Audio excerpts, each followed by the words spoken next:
And I don't feel like church is hard for gay people to go to. Church is church. It's like sick people going to the hospital. Okay, we're just gonna go on to questions. Hey. Oh. No, you're totally good. All right. I'm trying to make sure I'm in the video. Why do I think I'm out of it? Because it looks like it's that way. All right. Welcome back. It's Alicia, Elevate with Alicia and Noah. Super excited to have Noah on with me today. He's been one of my favorite buddies I've met in my life, and I met him out Delta, which I don't currently work at anymore, but he does. And I just wanted to ask him a couple questions today about, actually whatever comes to me, but there are some specific questions I want to start with, and we're just going to have an inflow conversation about it and have fun with it. So I remember when I did meet Noah in the bag room, Salt Lake City Airport, and we're just, shooting the breeze a couple times at like midnight because there was nothing going on at like midnight. Mm-hmm. And then I remember him just like kind of telling me about, I don't think I'm ever going to have kids and this and that. I was like, why? Like all these things. And he's like, eventually, he told me he's gay. I was like, okay, cool. And then what was really cool too was, whenever I think it was the same conversation, but you're also like, I'm LDS too. I was like, that's really badass. He's one of the few people that I know that like loves the church, but he's okay with being who he is inside the church and, taking it a day at a time with where he's at in life, and that's okay. And that's, in my opinion, I'm trying to bridge the gap on that. It's like, hey, everybody's on a different journey, and you should be able to share where you're at, what you've experienced, but also meet people where they're at and love them no matter what. Like, that's why we're here. And I think that we all have challenges, and the ones that judge anybody for their challenges are going to be the hypocrites, in my opinion, right? Versus like, how can we just love people? How can we love people where they're at? And so some questions for Noah are like, I guess, what is your experience being a gay man and married to a man and in the church, the LDS church? I guess just what is your experience? Do you have a hard time with that? Do you not? Like, 'cause I know that there's a lot of angry gay community about the LDS church. So I don't know if you have any thoughts just off the bat with a broad question like that, but Yeah, I guess I think I can get more. I think the gay community, we kind of get lumped together. Oh, everybody in the gay community, this, and it's really, or everybody who's Mormon, that, or everybody who's brown or Polynesian, this. When I kind of think it's easy to get lumped into groups or put into boxes when really we're all just individuals. So my experience is going to be vastly different than someone else's experience in the church. So for me, my experience has always been a good experience. Coming out, I was afraid. I was a student at BYU, thought I was going to get kicked out of BYU if I came out gay. And my last year of school, I came out to my friends, thought I would be disowned or friends would cut me off. Surprisingly, nobody left. Everybody stayed friends. I mean, I'm sure there's some people who kind of shy away from being around me. They're not sure how to handle or approach that. Yeah. That's fine. I get that. I've gotten that lately on social media. People like kind of hide. I was like, whatever. So, yeah, hey, I'll meet you where you're at. But I think, in the church overall, like, I haven't had a bad experience. It's been pretty welcoming. I'm sure there's people, I've met with bishops and stake presidents and said, look, this is something I'm working on in life. There's no way I can marry a woman. It's just not going to happen. And, some bishops like, I think I know what to do. And usually the phrase, I know how to fix you. And it's like, all right, okay. They say they know how to fix you. Yeah, not necessarily in that verbiage, but they're like, oh, well, we'll work on you. You're something to be fixed. And not to say that, there's things I'm not working on that can be better. Yeah, for sure. But like, living a life thinking you're always broken is kind of a hard approach. So I've talked, and some thought they knew what to do and some didn't. Yeah.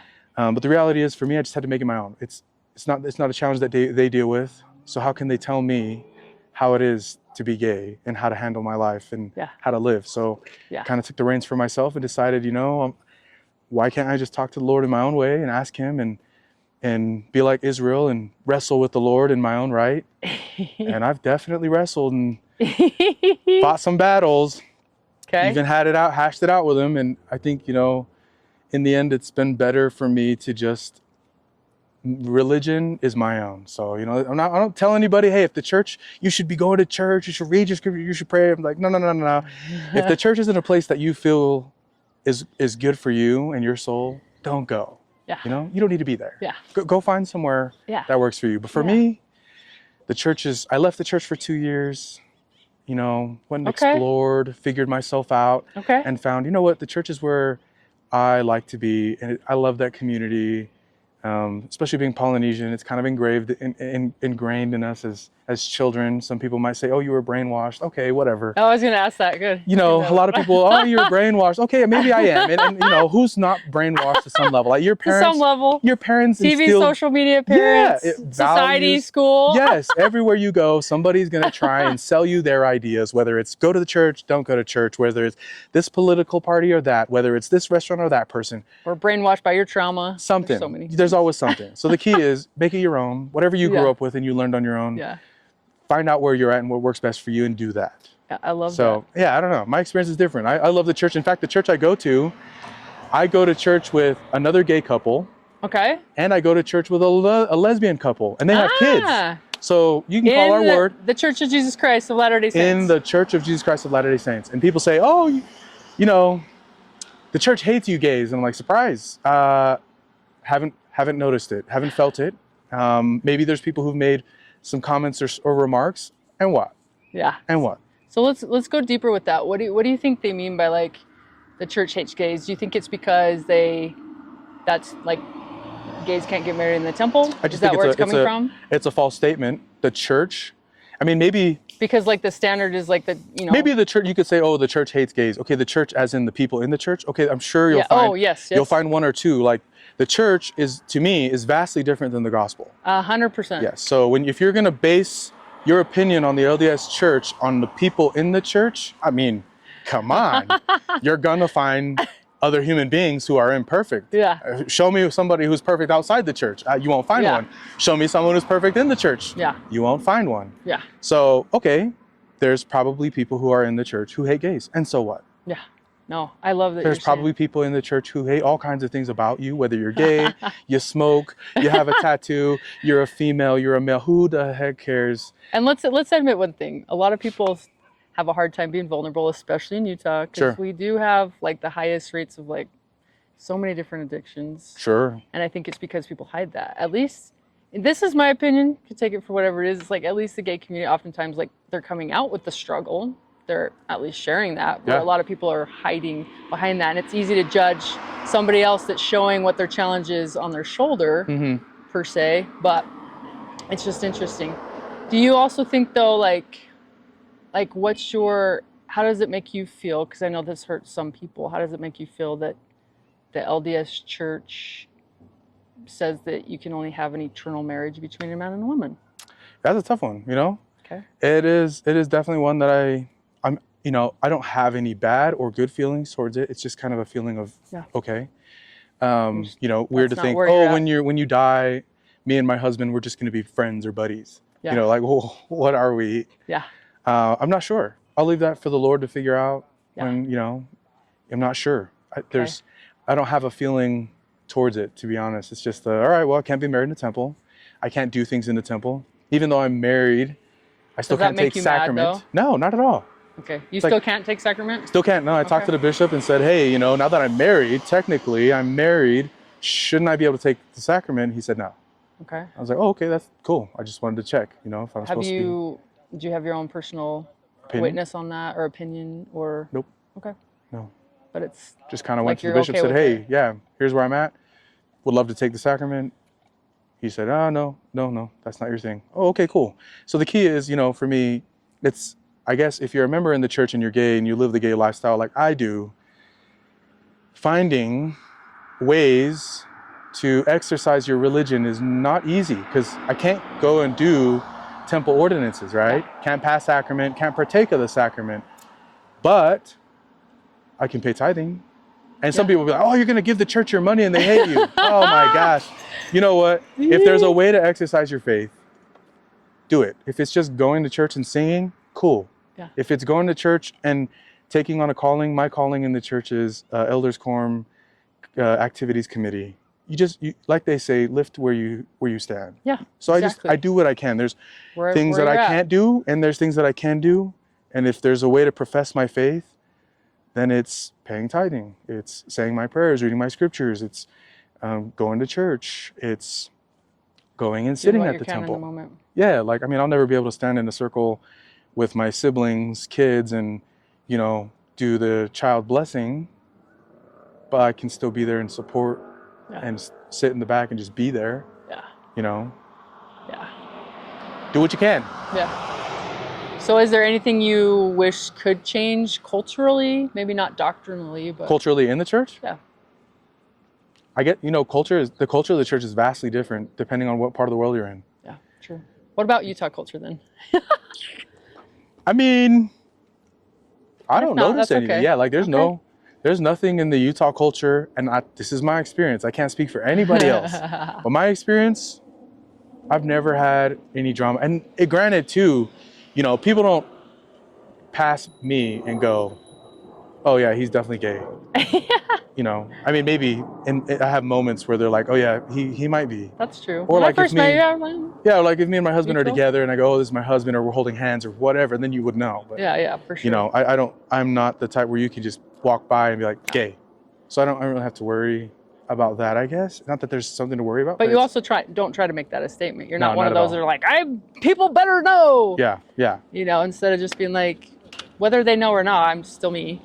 Well, I mean, it's like I don't know. to that too. You know, some people's identity is a big deal to them. For me, it's like my identity is not just my sexuality, which to some people, if that's your only sexuality, or if your sexuality is the only identity you have, like I would say one. I would encourage you to go find. There's more to you than just the person you sleep with. Yeah. You know, like I'm also Tongan, but I don't just walk Tongan, talk Tongan, dress Tongan, act Tongan, do everything Tongan. You know. I'm just because I'm gay doesn't mean I walk gay, talk gay, act gay, only hang out with gay people. It's like there's a lot more to me. I'm a multifaceted individual. Yes, you are. So, you know. I can attest to that. Yeah. Some people won't like hearing that. Like, oh, you're that's messed up that you're saying if your sexuality is your identity. You know, you don't have much to you. It's like, well, there's more to you. Come on. There's so much more than I'm just saying that that's not the only thing you have. There's more to you than you think. I think you should go explore that. And I understand that there is a fine line, like people fighting for the rights to have their sexuality be, you know, recognized in the law, and I get that. Yeah, live and let live. And that's where I'm kind of like, well, even if there's this side of the law that we believe this thing, but at the same time, like we're supposed to love people wherever they're at, the laws of the land. Mm-hmm. So it needs to become a place where it's like, cool. You get to choose, I get to choose, and that's the epitome of what Christ came here to do. It's like, I'm going to let you choose. Mm-hmm. Where Satan's like, I'm going to make you choose. Right. It's like, don't be Satan. Like, Satan acts in like most innocent ways.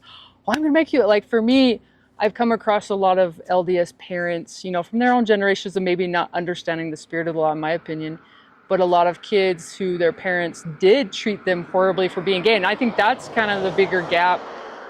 It's like, cool, if your kid is gay, like talk to them, like just love them, meet them where they're at. Like it's not your choice to condemn them or try to change them. So, and that's where I've kind of seen that is you got a lot of, those are the ones that kind of go in the deep end. It's like, well, why are we even having parents that do that? You know? I mean, it's hard, you know, when you have kids. Because you have good parents. Yeah, I have good parents. That didn't treat you like that, but I have met a few where it's like the parents are like, oh my gosh, I can't believe that. I even met a guy and he wants to do a session. I met him on my trip in Chicago and I opened up about my story a little bit. He's like, wow. He's like, I actually have a daughter. She came out gay and I got mad at her. I was like, well, I've taught you better, right? Because he didn't understand. But then he learned from her experience coming out and sharing that. And she kind of worked through it or whatever. But like, he realized he should have never acted that way. See, but that's what a lot of parents kind of need to understand. It's like everybody has a different journey, and I feel like some people's challenges are almost to even challenge like other people. Yes, because it's like, oh, well, how are you going to treat them, even though that's not your challenge? How are you going to treat them? Mm-hmm. No matter what they choose to do in the long run, not your job. Well, and it's kind of the idea, like, okay, so parents have kids, whether they're religious or not. Your kid comes out and tells you that they have a struggle in life, whatever it is, gay, I don't know. and they come to you in a moment of vulnerability, and what do? You scream at them, you chase them away. Yeah. Like the child you were given, Yeah. that you were supposed to love and take care of and be there for, you're their rock and their foundation, and their foundation crumbles underneath them. Like, it almost brings me to tears talking about it, because I know some people who've had that. Yeah. But especially for LDS members, how is it you can stand at a pulpit and profess love for the Lord Jesus Christ and say, the Lord loves me even though I have my struggles and my weaknesses, and then your child also comes to you and says to you, hey, I'm struggling, and you cast them out. Like, I don't understand it. It's like when your opportunity to actually be a follower of Christ came, and in your own home, you missed it. And you know what? Maybe that's something that they need to work on, and that's their kind of challenge in life, is to learn how to not be better. Be better. And be better for their kids. And their child is the catalyst for them to learn. Some may learn and some don't. But it's just really sad when your opportunity comes. You can't stand, you can, but you can't stand at the pulpit and say, oh, I love the Lord and my Redeemer, and I'm so grateful for him. And then your opportunity comes when your family member is in a moment of vulnerability and says, hey, I'm struggling with this, and you kick them to the curb. Yeah. You should check yourself. Maybe don't go bear your testimony for a little while until you figure that out. Yeah. No, thank you for sharing that, because it's so real and such a thing right now. Because I remember, I think it was Anna or somebody trying to talk to a coworker and like, oh, well, I think the gays are just trying to send a message. I'm like, what? You guys need to some of the people that it's and maybe some are. It's like, that's okay. And maybe they are, but who cares? The point is, everybody should be welcome, and it starts with us. I feel like we still need to do a better job. Not everybody, but some, just like being okay with whoever comes to church. We're not supposed to all look the same. We're not supposed to all act the same. Our worth is all the same, but we are all so individually unique, and that's what makes us like the world beautiful. It's like, okay, if this looked like every other country, why would I travel? It's like, we're here to explore. But anyway, I have another question for you. I don't know where you're at. You've answered it before. But so do you think it is like a sin to be with a man and be doing what you're doing? I mean, if we're going by religious standards and according to the gospel, it is. Is that something I want to admit or love to hear? No, absolutely not. It's definitely one to figure out how to struggle with. But my approach has been, if it is, truly detrimental to maybe, I guess, my life and my health, then I think it's better where I'm at than what I was doing before, if that makes sense. So let me explain. Yeah, go ahead. I think, for me, it was better for me to find a companion in life, pick one person, we're monogamous, and build a life together and be better because we have each other, than it was for me to be alone. Because alone, I had a lot more struggles emotionally, mentally. And that's not to say that our marriage is perfect. Far from. Like, anybody who knows me and my husband knows we are not the most perfect couple out there. We are far from. But our lives are better because we have each other. And in ways, in my own unique way, it has helped me actually draw nearer to Christ. Some people will say, no way. Yeah. And I say, I think so. It has been better for me to be married and found a companion in life than to roam the earth by myself. I just couldn't do it. I wanted to have companionship. So when people say oh, do you feel like it's a sin? Yeah, okay. And I'm living in my sin, but I own up to it. A lot of people do. And you know what? It's rare for anybody to fully give up all of their sins. So, and that's my opinion. And maybe some do, and good for them. They can have the biggest it's cookie. probably but I'm thinking it's the highest people of not the ones that actually judge people, because they maybe kind of embody it different. But nobody here came, the only perfect person was Christ, right? So, no, that's what I'm saying. It's just, the reality is, for me, it's I chose marriage. My life's better because of it. And in the end, I'll let the Lord be the judge. And you know what? The Mormons get kind of caught on, and I'm Mormon. Oh, celestial, terrestrial, telestial, blah, blah, blah. Where are you going to end up? You know what? Last I heard, telestial is amazing. And I'm not saying this to like convince anybody to shoot for less than what they deserve. Okay. I think everybody should aim for celestial if that's for you. Yeah. But at the end of the day, I think, people get, we have this Christian belief, oh, you're going to go to heaven or hell. Like, come on. Yeah. If you really know the Lord, do you really think it's just like it's to hell with you or to heaven? Like if his goal is to bring to pass the eternal immortality and eternal life of man, then would he not try and figure out the best way to bring all his children, as many as possible, to some kingdom, whatever it is? And so for me, I'm like, hey, you know what? Terrestrial sounds good to me. I'm good there. If I make it to celestial, like cool. But if not, I'm sure I'll be comfortable in terrestrial. And you know what? Maybe that's it too. Maybe I've heard people say, Judgment Day is not so much the Lord saying, you did this wrong. It's more of him saying, you know what you did.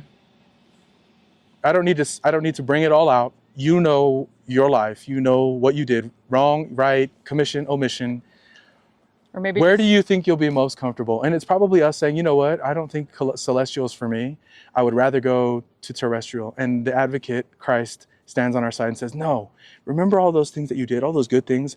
Remember I died for you. You should be here with me. I want you here with me. And maybe that's what it is. I don't know. Yeah. But people say, oh, you're gay and you're going to live in your sin. Yes, I am. I haven't figured out a way out, but I'm happy in and I'm better off with. Yeah. And maybe my sin has also helped me be better and elevate myself in life in some ways, mentally and emotionally or stuff like that. Yeah. No, for sure. Hello. Hello. Oh yeah.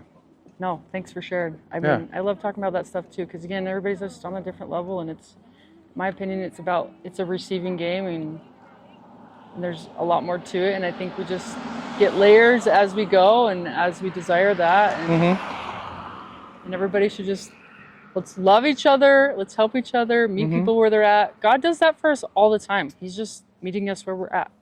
Well, and you know what? They say if you can bring but one soul, save it be your own. Maybe mine is not just my soul, it's my husband's soul too. Because my husband is anti-religion, period. Does not want anything to do with religion or religious people or whatever. Surprisingly, he married me. No, not even Jesus. I mean, he's like, oh, if Jesus is a good guy, I'm sure he's got some good teachings. Cool, if it helps you be a better person, but I want nothing to do with it. And so for me, it's like, this heart of his is very closed off to it. But I hope through me, maybe if on the other side, if he never, learns anything of Christ or cares for Christ in this life, that maybe the love for me in the next life, should Christ come and say, hey, what do you think about the gospel? Maybe there's a chance that his heart will soften because of me and my example. And maybe he'll be more open on the other side to accepting the gospel. And maybe I bring more than one soul. And maybe it's just me and him, and that's cool. And I'm good with that. And I like the babies because it's like the openness of like still learning what's possible. Yeah. And we're still living life. We're still learning. We're still going. Yep. Oh, I love that. Do you think that there are layers, or that we are just trying to go up and still elevate and take, like, is there another level of wrestling with God that you have? Oh yeah. I mean, I'm always wrestling, I feel like. I mean, I don't have the greatest amount of patience. Patience is not a virtue. They say patience is not a flower that grows in everyone's garden. For sure, it missed my garden. So I mean, something I struggle with to this day, especially when it comes to gospel, is going to church sometimes. And people are like, oh, what do you mean? You just preached about how much you love Jesus and everything. You can't go to church? And I would say, yep, you're right. But no, like, it's sometimes going to church is hard because people come to church with like a lesson that they didn't prepare. And I'm not judging. But like when they show up to church with a lesson that's unprepared, I'm like, I could have done this at home. Why am I here? Or when people get up and bear their testimony and, oh, I'm going to get judged for this if you post this. But like people's testimony, sometimes they get up and they share their testimony. I'm like, that's your testimony? You got to work, my friend. If that's your testimony. I might have to get it. I don't know. We'll see. I'm just saying, like, some people get up, bear their testimony about how they're grateful that their foot didn't get run over by their dad while they were playing basketball and they dunked the ball on a hoop and blah, blah, blah. And in my head, I just think to myself, That's your testimony? Like, I there's mean, got to be more to that than, because you just spent 20 minutes talking my ear off about absolutely nothing, and I didn't hear much Jesus in there. Like, if you're going to bear your testimony, it's supposed to be real, about like how Jesus. you hear kids. When you hear kids they say they're really short, quick testimony, it's just to be emphasis on, I love Jesus. I believe in his prophet. I'm grateful to be here. I love the gospel. It's supposed to be really short and simple, but when you get up and you're still telling story time, it's like, for reals? I'm guilty. I've done the same. I'm still working on it.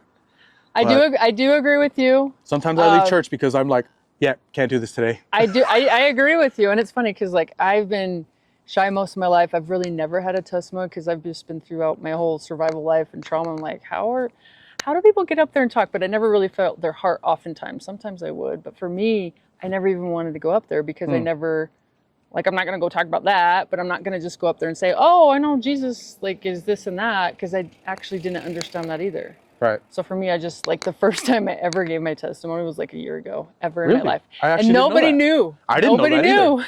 That's crazy.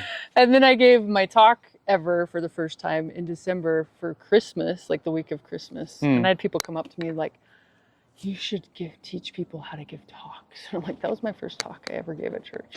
I'm probably one of the few of public ones. Well, I got better at that, but for me, it's like I've lived a life of searching and searching. It's like, why did my mom leave the church? Why could my dad never get it together with his addictions? Why this? Why that? Why do people at church just sit there and just judge it? Like, I was judged a ton about so many things, but my point to people is nobody really takes time to, even sometimes bishops or anybody takes time to see the deeper stories of like, well, what's even causing this action?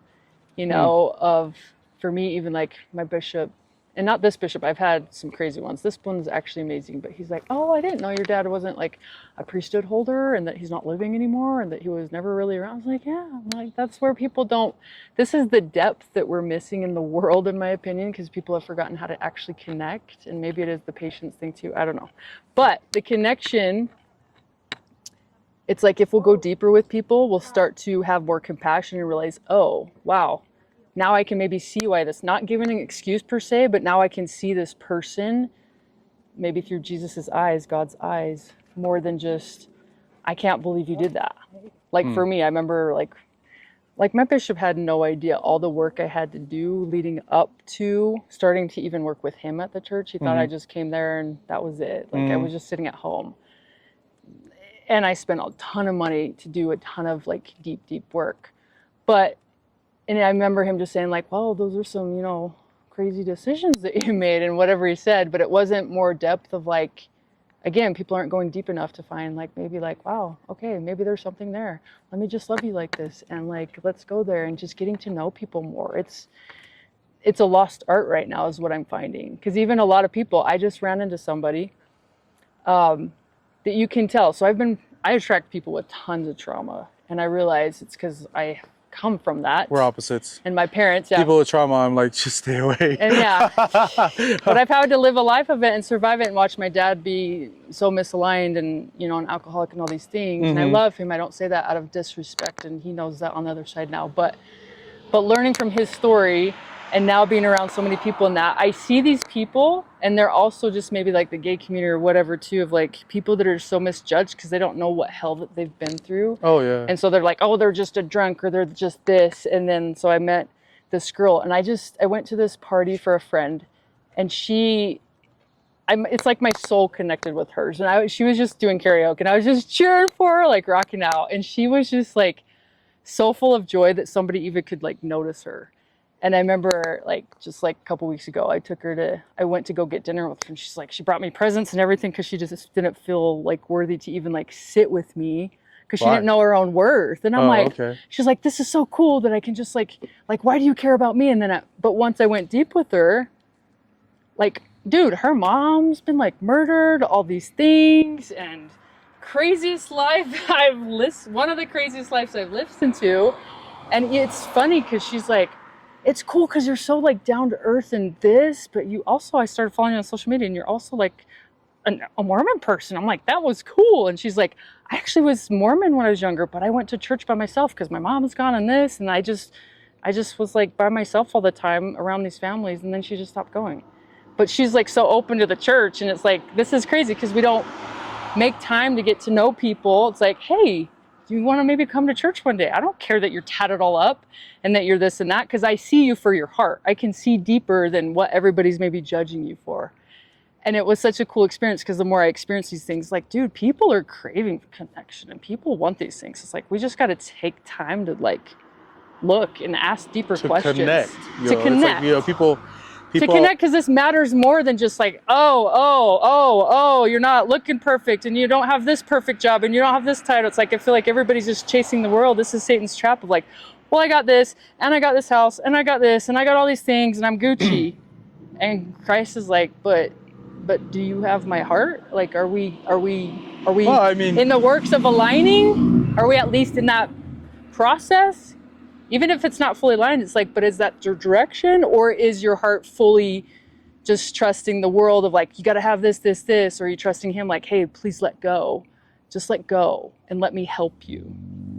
Anyway, that's my perspective, because that's what I've experienced in my own life. The more I went through the trenches with him to let go fully of anything that I knew to be true about anything about myself or the world taught me, it opened me up for so much different stuff, I guess I could say it that way. Well, it's like everyone's got a story, right? Yeah. And nobody will know your story or your struggles unless you actually like open up and talk about it. And, some people just feel like, I can't talk about my story because I don't want to be shamed, or they're afraid of people are afraid shame, of that. Which is kind People of are afraid that people know. It's that Brene Brown kind of story, which I found very powerful back in the day. It's kind of what helped me come out when she talked about, she had her 2 talks, the power of vulnerability and listening to shame.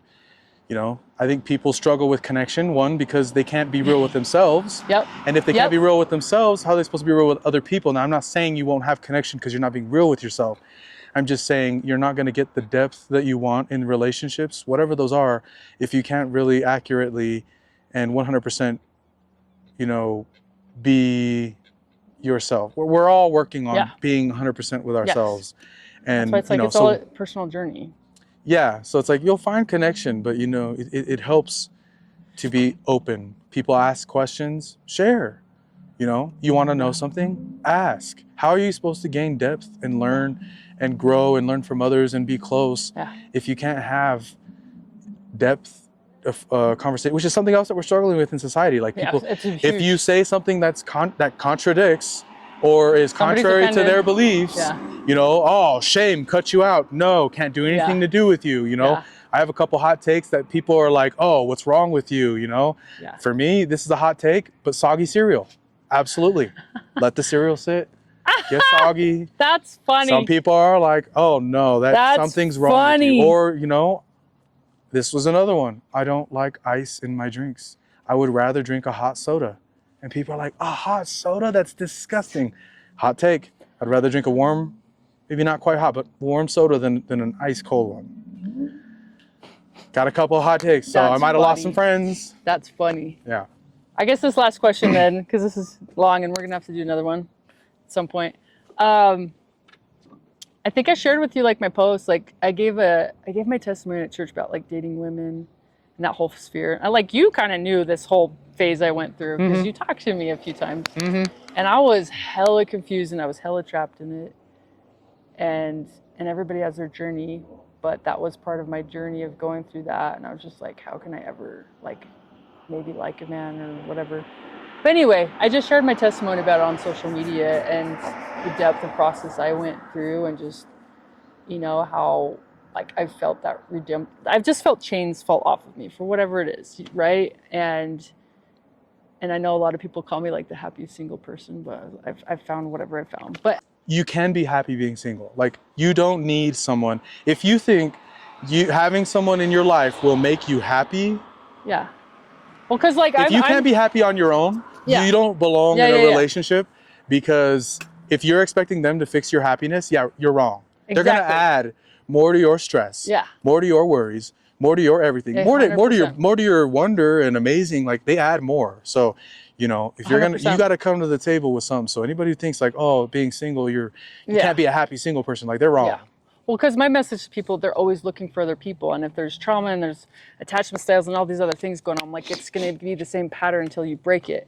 But that's why even for me, it's like shoot your shot is one of my things, but it's like shoot your shot with God, because everyone's like shoot your shot's like a dating thing, but it's like I've literally like just been dating God to find a deeper intimacy than I've had in other situations. And so it's like, cool, I went through a phase of dating women, and for me, I call them chains because those were chains to me, because I'm like, how can I get out of that? And let's see. I was open to see what's possible for myself. I mean, it is hard because I know some people are going to get angry or perceive what I'm sharing on social media because it's a filter for them of maybe threatening what's possible for them. But I'm sharing, for me, I'm personally sharing that because I have found things that I can't deny, but I'm sharing it for the people that just want to know that information. If they don't want to know that information or they're just angry about it, I say, look at the anger. Why are you angry about it?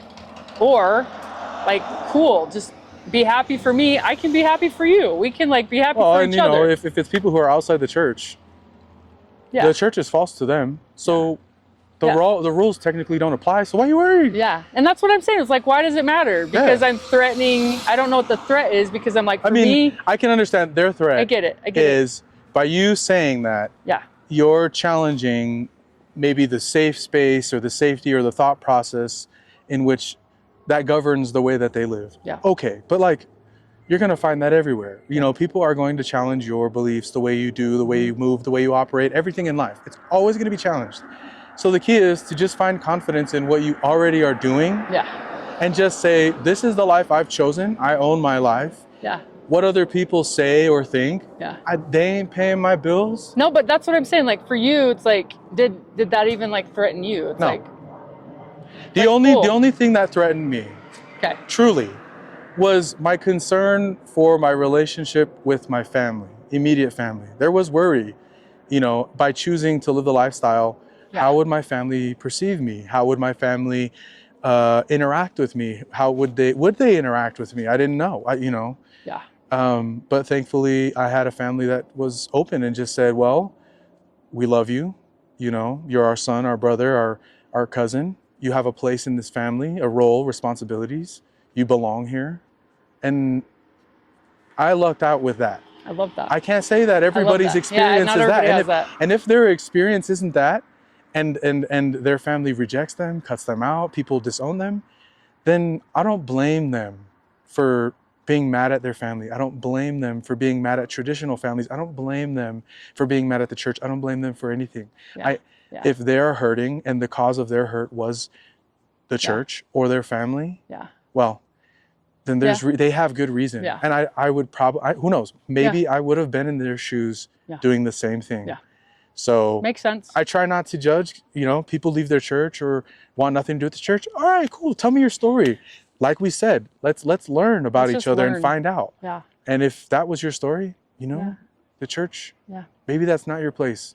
And I feel for you. If you're looking for family, hey, you can come be my family. I was like, come join me at the Singles Word. If you got nobody, come join me at the Family Talking Award. I'm straight up vulnerable at church, and some people I don't think like it, and some do. It's like I don't care, because we're here to be vulnerable, and I'm done with people being surface level, and I'm here to disrupt that, and I'm okay with it. Oh, I got a story for you. I got a story. But last question then. Okay. Just real quick to finish that part, and then tell me. So did my post that I had you read, like, did that even threaten your? No. Okay, it didn't have like an issue because I shared my testimony of what's possible. Maybe others might be offended by your posts, and that's okay for me. That's because somebody tried to just say it like hurt the whole, like I'm just hurting the LGBT community. And in a way, I see the lens of how that could be. It hurts the LGBTQ community. Like, who are they to speak for the whole community? And I'm like, I have so many gay and lesbian friends. Chill. When people say that, to me, it's just like, look, just say it comes and hurts you, because don't talk for the whole community. You cannot. Because it goes again to what you said at the beginning of the podcast. Right. Like, okay, not everything is the same in each entity. It's just like the Church of Jesus Christ. Yeah, I'm a Mormon. I'm a Mormon, but I'm not like most Mormons at all. I'm Tongan, but I cannot speak for all the Tongans out there. I can speak for me as a partial Tongan. I have some white to me as a disciple of Christ in the LDS church is how I like to say it, because I don't want to just say this is who I am, but I'm a follower of Christ. And I'm just part of this, and that's cool. But I'm also Alicia within that, with completely unique set of skills and gifts, and I'm okay with that too. And I know my work's the same, but I choose to. And I choose to keep elevating higher, because I believe that we are here to learn further light and knowledge. And the more I've done that and trusted God a little bit more, it's like real. And I'm not going to deny that. So I'm going to have fun with it. Anyway, Amen. Go ahead and share your thing. Oh, yeah. I mean, just going back to it. Your it was, story. The ward I go to is a Polynesian ward, Tongan ward. Yeah. And it's mixed. We got Latinos, Samoans, Tongans, Hawaiian, Tahitian. It's a mix. We're all Polynesian. You got other people from other ethnicities. Anyways, we had a lesson in church talking about tithing. Polynesians are very forward, like people. They'll tell you like it is, especially that older generation. So anyways, I had a comment. The lesson was about tithing and the bishop was the one teaching the lesson. And what was funny is on my way to church, I was thinking to myself, I need to be better about paying my tithing. Get to church, it's fifth Sunday, bishop's teaching. What's the lesson about? Tithing. I was like, this is the call out from the Lord. Lord, you got me, you're funny. Anyways, bishop doesn't even get to the beginning of the lesson. The beginning of the lesson starts with, by paying tithing, the windows, plural, windows of heaven open up to you and pour you out a blessing. Doesn't sound like much, but I got hung up on a blessing. I got hung up on just one. Do I get to pick which window it comes out of? So in my, this is where I wrestle with the Lord. In my attitude-y head, I wasn't trying to like test the Lord by any means or call anything question, but I definitely had a question about like, if every word in the scripture has value, why did they choose to say a blessing? So, I made that comment and the whole, all the hands went up, and there was one lady in particular who her son was one of the bishop's counselors, second counselor or whatever, who just let me have it. She's an old auntie, and she was just like, you just need to have more faith. You need to check your faith, pay your tithing, don't be dumb. I can't believe you would ask such a question. And I was like, oh, hey, I knew going into this, if I said something like that, somebody was going to say something. And I don't blame her, because she's right. At the end of the day, the Lord blesses us. It goes back to gratitude, no matter what it looks like. Right. He blesses us with everything we have. We give 10% back, whether you believe the church uses the money wisely or not. To me, I believe that they use the money, the 10% that I give, to do good for the church and people outside the church. Yep. And so I have no problem. I'm not perfect about paying tithing. I'm still working on it. But the reality is, I love my word, and I love people who are forward, and just say it like it is. Yeah, honest. And she felt bad. It was funny because like after that I got sick. I had work on Sundays. I know I work on Sundays. I'm a sinner. Stop. Shocker. But she wrote me an email and was like, Noah, I'm so sorry I said what I said. I hope you're not running away from the church. And I was like, I told her, I was like, look, you're not going to change me or chase me from the church. I just have been sick. I have had work. I haven't made it to church. But she was so worried that she offended me at church. And, the reality is, like, people are just going to say things, and don't get offended. Just roll with it. If you have offense, like, just go look at that. Yeah. I've learned if I really get offended by something, I'm just going to... I'm going to look at that and see why. What's that deeper emotion? Or maybe was it a healthy emotion, or was it like, that's something I need to look at? Or maybe they were really coming for you. Yeah. And if they are, if they really are, it's like, hey, I'm just going to... That's someone to keep... I'm going to set up my boundaries here. Yeah, like, boundaries are real too. We don't have to be friends, and that's cool. Yeah. Like, I'm not here to get along with everybody. Hey, freaking man. Yep. Okay, freaking Noah. Noah's amazing. Next time we get on here, because now it's getting late, you're going to have to see a lot more of his jokes, because he's got some good stuff. Jokes? The jokes, the comedy, all the things. We're going to get more into the comedy next time, because there's a lot there. But oh boy, I don't know what you're talking about. Anyway, do you have any last words about anything that you want to say to the audience, I guess, that's inside the church, that's, just trying to show up authentically and maybe struggling with being gay, versus, or anybody outside the church too? Just any last comments? I mean, if they have questions, I'm an open book. Me too. If they don't want to be in the church, don't be in the church. If they don't want to pay tithing, don't pay tithing. Like, figure yourself out. Your spirituality is your own. It's not for me to say. It's not for me to tell you what to do. It's for you to find out. Your spirituality is your own. So I agree. Figure yourself out. You got to do your own work. That is one thing you have to do on your own. You have to do your own work to build a relationship with Jesus, to ask the questions that need to be asked based on what you want. For yourself. Mm-hmm. Sometimes for others. Personal revelations for you. Mm-hmm. But yeah, I would challenge people, just ask the questions that you avoid and see where that leads you. I'm gonna leave it on that one. Or don't, and stay where you're at.